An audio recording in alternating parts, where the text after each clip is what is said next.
So when I started and like early 2013, 2014 fitness YouTube, the advice basically was, yeah, if you do cardio, you're toast. My mother would be like, that protein's bad for you, like seeing me have a shake to this day. You can go till you're black and blue doing crunches. If you still have a lot of fat, it's not gonna actively remove that fat. There is a guarantee you will sweat. If it's too good to be true, it is. But creatine is the one thing that has defied that rule.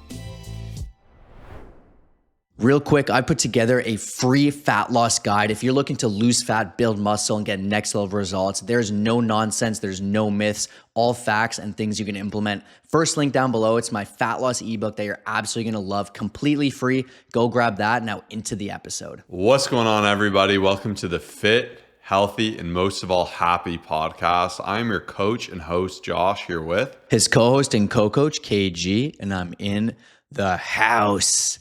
And today we're going to be talking about 7 deadly fitness myths that are holding you back. 2026 edition.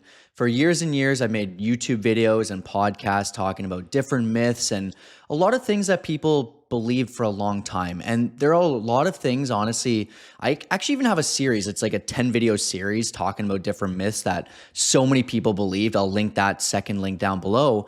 And for a while, I was talking about different things like carbs at night make you fat, or like after the gym, there's an anabolic window where you have to have a protein shake or else your muscles wither away.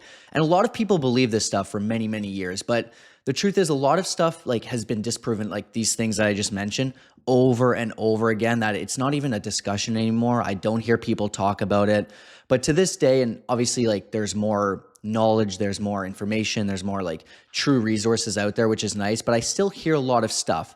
And the issue is when you hear a lot of stuff that's holding you back and that can make you make the wrong decisions, you can end up wasting a lot of time. So we want to break some of these myths. We want to have you on the right path, doing the right stuff, and just really avoiding all the noise that still is out there. So anyways, I hear this a lot to this day. I see posts, I hear people talk about it, that you cannot build muscle while you're in a calorie deficit.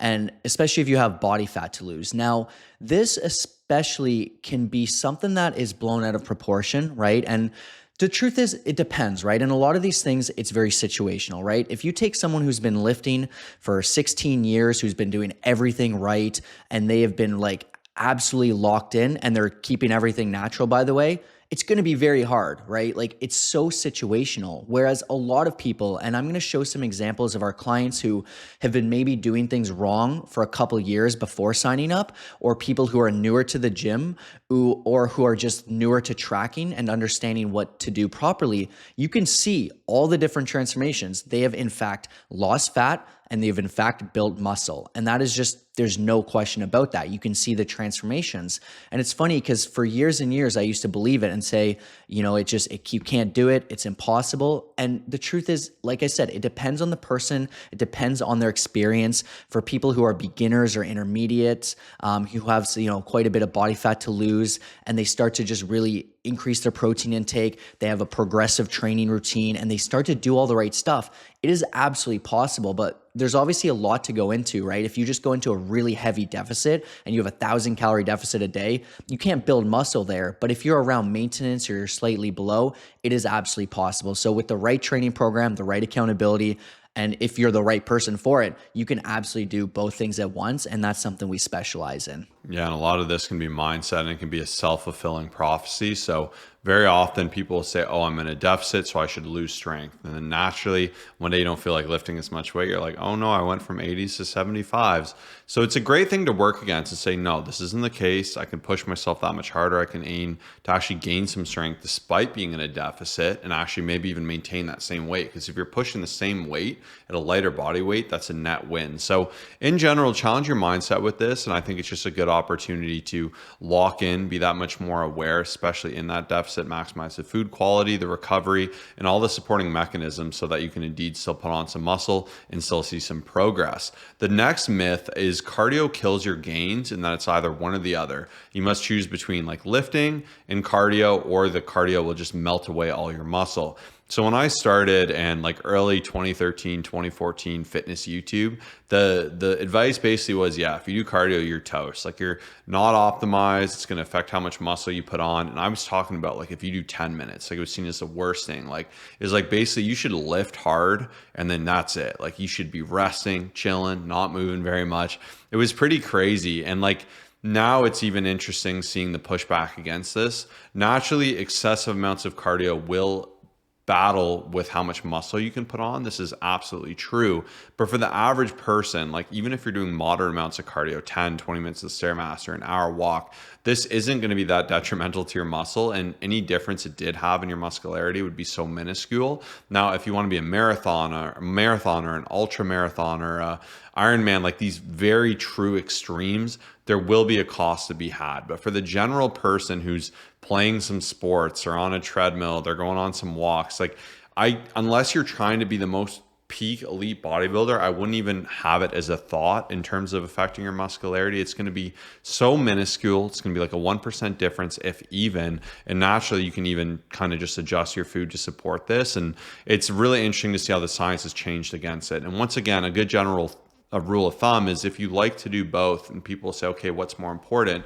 Put what your priority is first. So if you care more about being a cardiovascular athlete, do that first and lift after. But if you care about your muscularity and being jacked, get your lifting done and then do any cardio after that and you'll be totally fine. It's not like you're going to die if you walk to the gym and you're going to strip away muscle. That is not the case at all. And I think most people don't even need to think about this. Yeah, next up, myth number 3 is just that high protein harms your kidneys, or you can only absorb like 30 grams per meal. There's still so many myths associated with high protein and just protein in general. It's funny though, because for a while, and I still see it a lot, just being in the fitness industry, I see a lot of protein, right? I see there's all these companies that are just going protein crazy. There's protein water, there's protein cereal, there's protein everything, which in a way is good, right? Like it's getting people to be more aware of it. And so I start to think, okay, well, everyone knows protein's good and you should be having close to 1 gram per pound of body weight or 1 gram per pound of your goal weight in that range. But then I go out into the general public, I look at labels, I start to see what the recommended intake is and what, even, let's just say mothers, like a mother would say, like, my mother would be like, that protein's bad for you, like seeing me have a shake to this day. So like, I still see it a lot, right? And so I wanted to bring this one up because it's still going around consistently that just high protein has detriments. And, even the other one that I hear a lot is that like, if you have more than a certain amount, some people say 30, some people say 40 grams per meal, that it essentially is not absorbed and it gets flushed out and whatnot. And this has been disproven over and over again, right? I had protein at lunch, a nice lunch, it's about 70 grams of protein.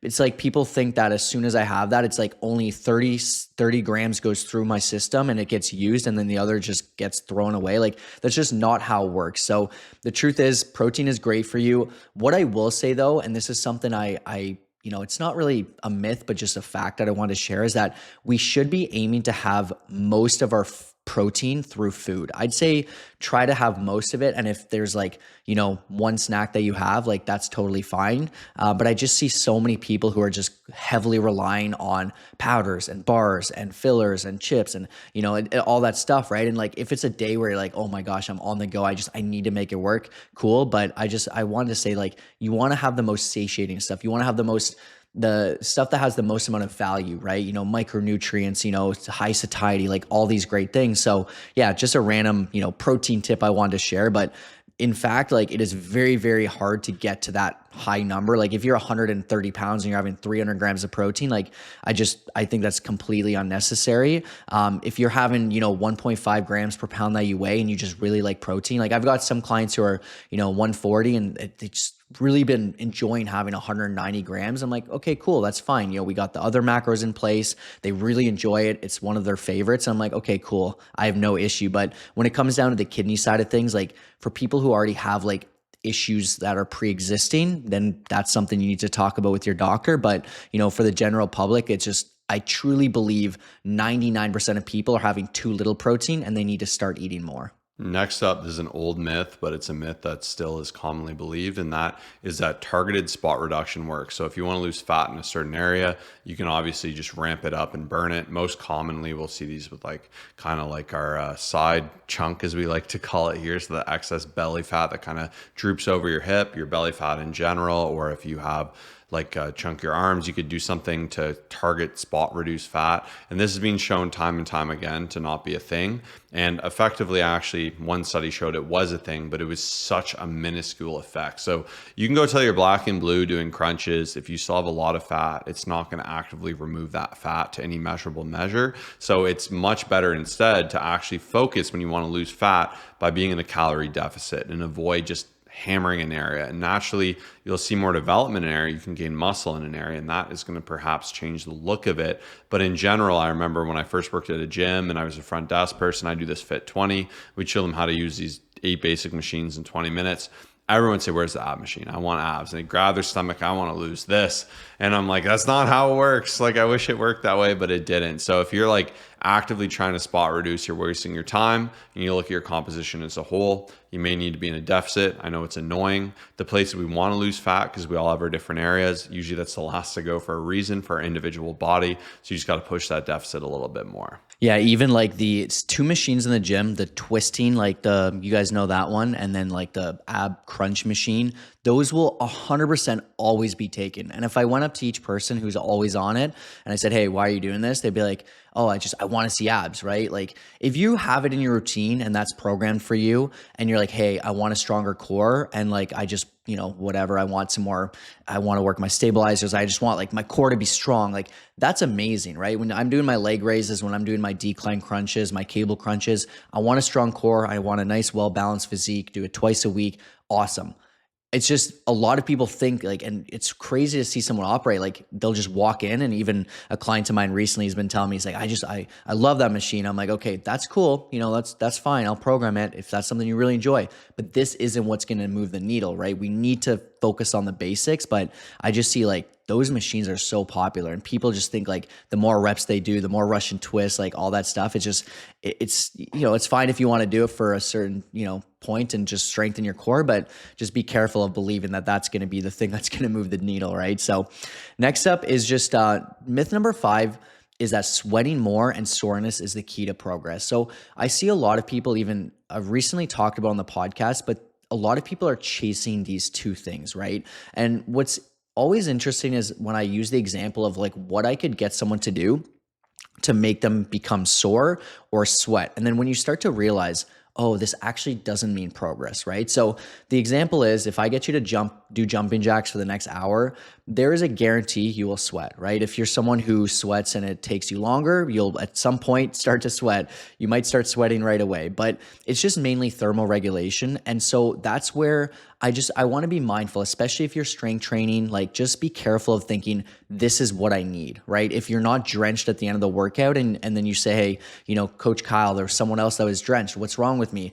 That's okay. Like that's not what your focus should be on in the gym. It should be progressive overload. It should be the consistency. It should be going a couple times a week, doing the right movements, challenging yourself with good intensity. That's what it should be all about. And then for soreness, if I said, hey, do this one exercise, you've never done it before, they're called stiff leg deadlifts, I want you to go do them. There's 100% chance you'll be sore. And so when you realize that it comes from usually doing something that's a little bit different than you're used to, you'll stop chasing it, right? And that's where I think it's just so important to pay attention to the basics.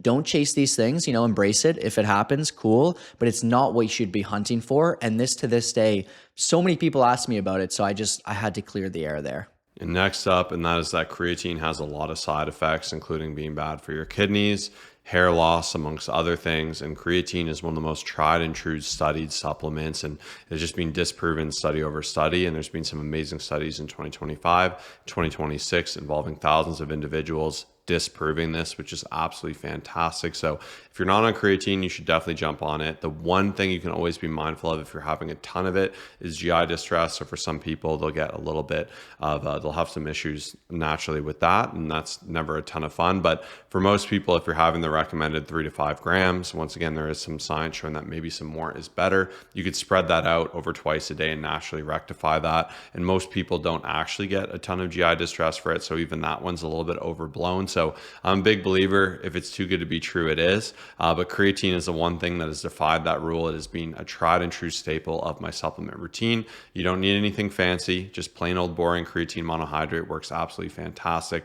But once again, if you're holding off because of these miscalculated old previous studies, they've been disproven, so you should absolutely jump on it. Yeah, and last but not least is just that you need to be in the gym every day, always pushing to failure. This one's not as common, but I still see a lot of people thinking like they need to be a bodybuilder to be in shape, or they need to be like a power lifter, they need to be like in the gym 7 days. And like they see, like even to this day, people like ask us these questions where, going back to like the Monday episode, they're always thinking the extremes. Like they'll see Josh, shredded 6-pack looking jacked, and they'll be like, dude, you must be here every day, or you must be here 3 hours a day, or your nutrition, you must only eat fill in the blank. And so this entire myth here is that you have to do the extreme to be in shape. And the truth is, it shouldn't be that way. If you listen to Monday episode, which I highly encourage, it's about the basics. It's about showing up consistently. It's about what can you do on that certain day? It's not about being in there every single day. It's not about being perfect. It's not about always going to failure. Even that alone is a recipe for disaster, right? You should have a proper routine where you have some exercises you push to close to failure, some you leave a couple extra reps left in the tank, maybe some you go till failure if it's a specific exercise that makes sense for it based off of the progressive overload, based off of the periodization. Like it needs to all make sense. So this main myth here is that you don't have to be perfect. You don't have to live in a gym. You don't have to, be a chef to be able to eat great meals and to see progress. Like you just have to be consistent, and you just have to make it make sense for you. So I just want to say thank you so much for spending time with us today. If you're ready to cut the noise, if you're ready to stop spinning your wheels, and you finally want to see change, we do have a revamped website. If you haven't seen it already, it's going to be first link down below. Check out the testimonials, check out the transformations. And when you submit an application, it should only take you 3 to 4 minutes. Give as much detail as possible. We are running a special for the summer right now, and we wanted to give back to you awesome people, especially if you made it to the end of this episode. Take those few minutes. We'll get back to you as soon as we can. And I just want to say thank you for being here. We'll see you in the next episode. Peace out.